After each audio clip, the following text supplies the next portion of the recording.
Why man I me be wa kaena ma enle ma bido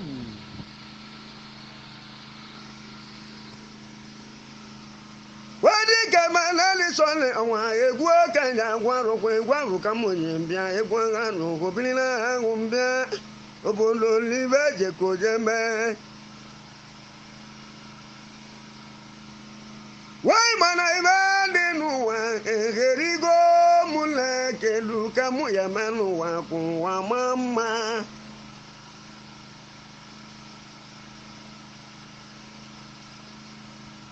Wadi kegwe kanye angacheno omule pobela de makuwe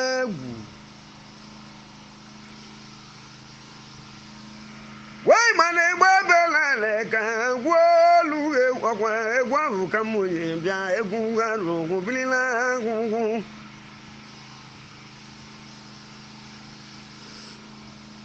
Why mana chojile tika ke ebe na nwa mlamu no je ko je to wa beleta ya luba ma ngwonya bo Why mana ije nuwa esigo miko obodo ije nu esika unwa dingi dingi lule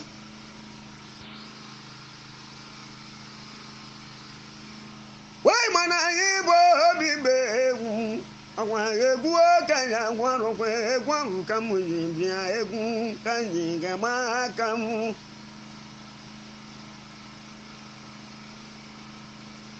Why mana ibu manu aya abia genu awa iwe katalu kwanya mu ya ma iwe katalu ko melu tie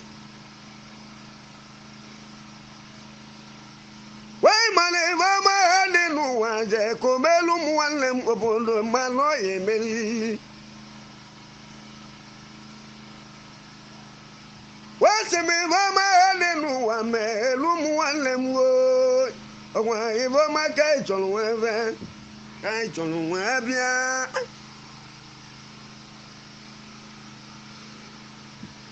Why mana mama kai cholu wabia lu mana iwa ma ye ko jame iwa ma ye meli Wabu egwa kai ndi ga tuna kam okwa egwa bu kam yin bia aina atu inwa Why mana ibu manu na atu inwa Owa oyi nwa ka na tu aina tu inwa Why mana ijele wa amugo wa lebe wa moti ike tukumi ike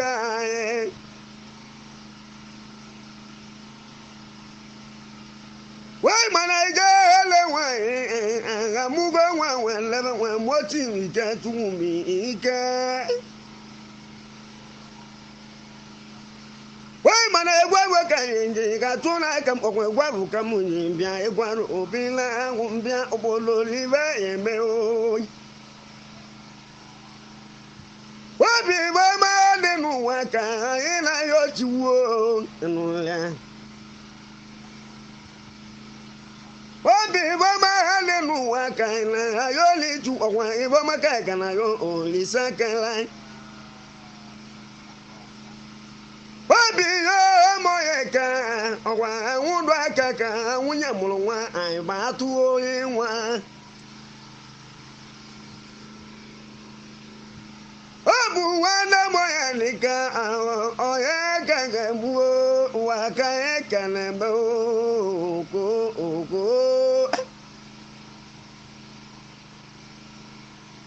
Why mana ibele nuwa egerigo munle kelu kamu ya ma egwaru go bilina ma mbia obodo belanda go ga ojinugo kumbeku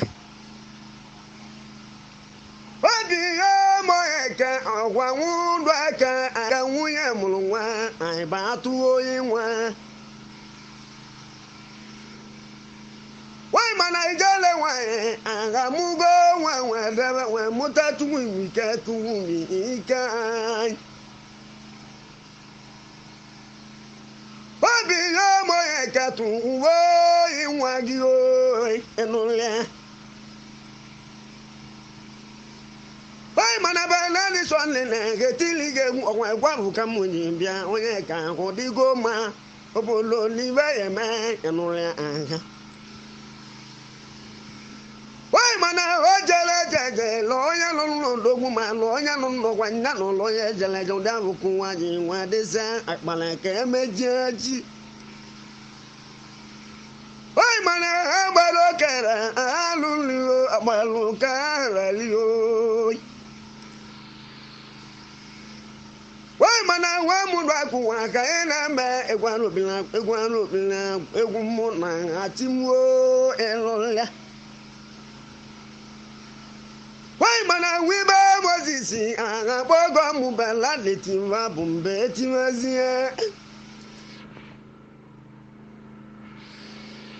why ka we ba Moses aga bogo mu bela letimba bumba kuazie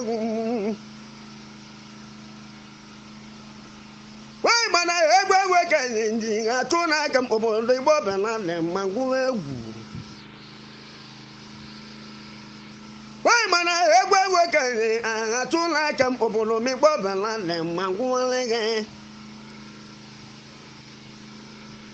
why ka we ba Moses ogwa anu ma lo dogwu ogwa ibe je me etuwo yinwa why ka we ba Moses egwanu bila egwu mu na atimuo why mana ibe katalu ko ka ya emelu che okwa ibe katalu ko nyamu ya ma ibe katalu ko me why mana ibe katalu ko ka ya emelu che ya enwaru bila egwu kan katalu na gamuo why mana egwe kan katalu na akamu okwa egwu kamu katalu na akamu nji atugula akamu why mana ibale nuwa egerigo munle egwaro bila egwu mu na atimuo mambia wabi yo ma dunu wa ko tundu o digo ma wabi yo ma dunu wa ko ejundu no dugo ma obodo dundu ibe ya gemeli ọnwa egwabu ka munyi bia egwu anu go bilina go mambia obodo we change sigo wale ko yo mo tudu ọnwa wa ko balanda go galu wabe egwe ka yin ga tuna kamwo egwaru bilagu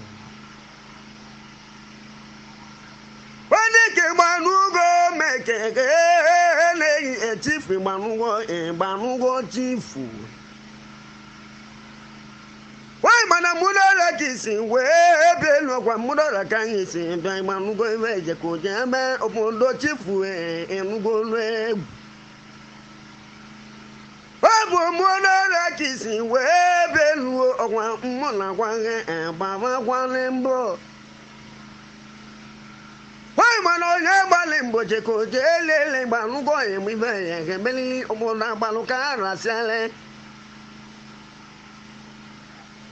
why mana be kedalu ko ka ye gebelu che egwaru bilagu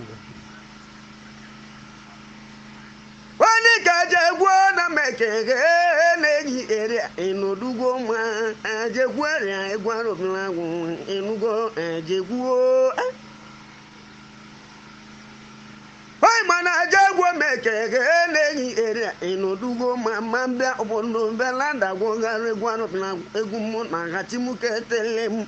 ogwa egwaru ka munye bia ebe lulu mambide egwu obodo live je ko jama ebe no dum eba ogwa egwaru ka munye bia egwu ndi etilu onu mu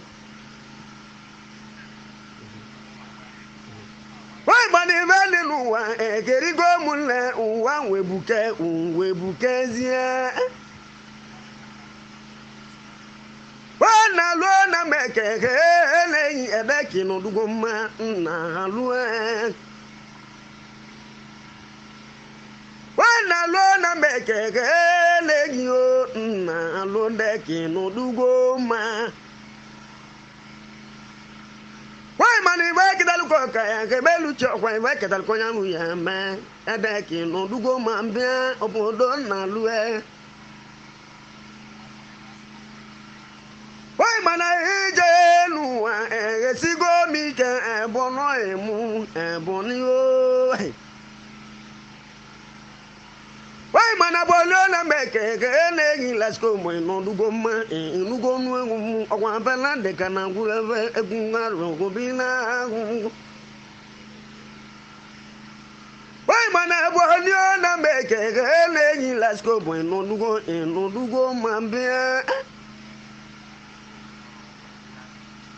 wadi kabana ni sole ọwa egwu ka ya ma egwu njiga ma kamu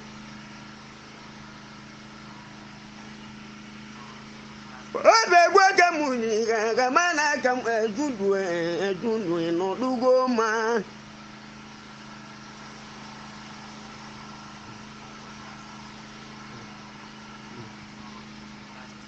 wadi ka judo meke na-eyi arụbilagu klasik n'odugo ma mbịa obodo judo n'odugo ma eginugo ọnụ egwu mụ why mani ibe kidalụkọ ka ya emeluche ọkwa ibe ketalụkọ ya nwụ ya ma ibe ketalụkọ o mezie wani ka chedo meke na-eyi material hụ digo ma why mana chedo meke na-eyi material egwu ngarụ gobilina ahụ obodo material kwụ oko ịnụle why mana chedo meke na-eyi material egwu arụbila material hụ digo ma mbịa obodo belanda gwụ ngarụ iwe ketalụkọ ọja mee why mana iwe kidalụkọ ka ya emeluche ya eduo ya mụ material hụ digo ma mbịa why mana ije n'ụwa esigo m ike egwu arụbilagwu oji ga-eluo na meke na-eyi jentụlụ n'ugwu jentụlụ n'odugo ma mbịa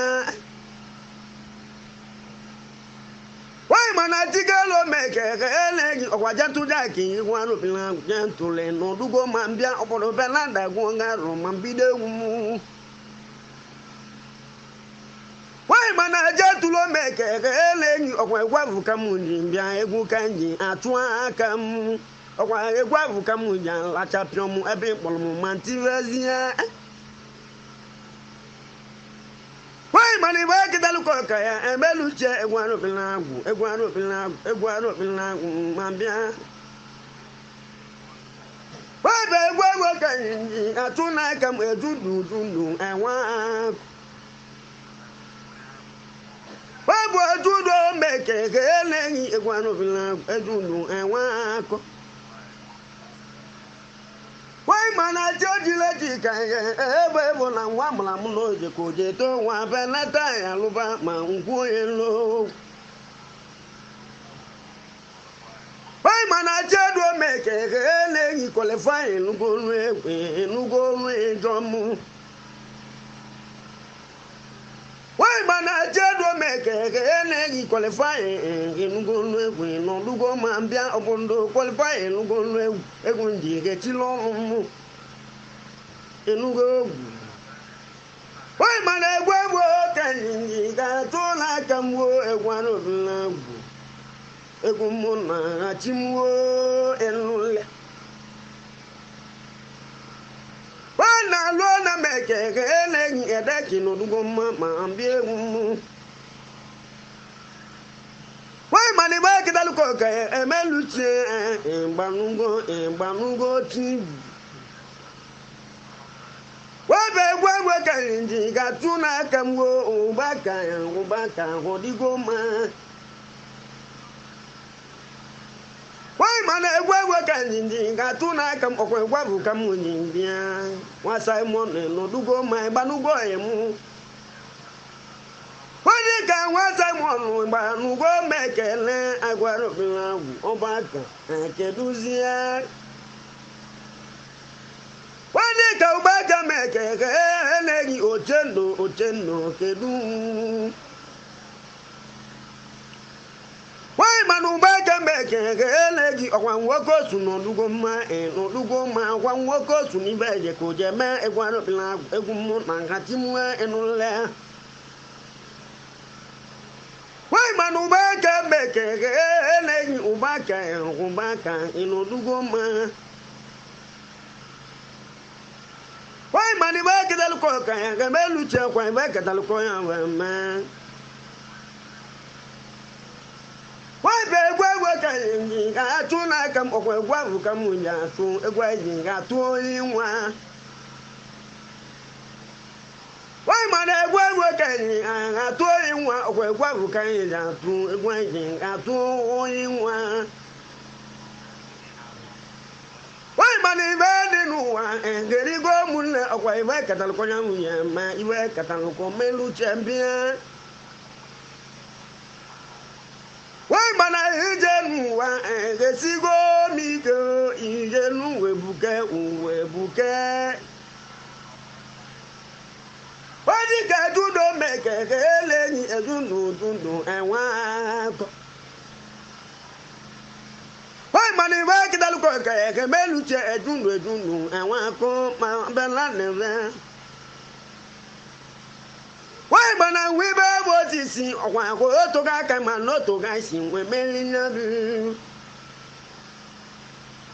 Why bana o to ga ka sin we melinya bi we en we ben ho digo ma enu ma ni keduzi vai na lebeli Why bana we ba botisi okwa ga dudo kan na tu ke ni vai lebeli okwo ego kan aye kan le kwere va enu ya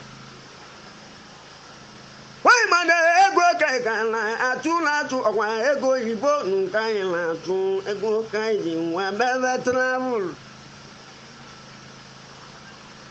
Why man ba ni sole egwaro bila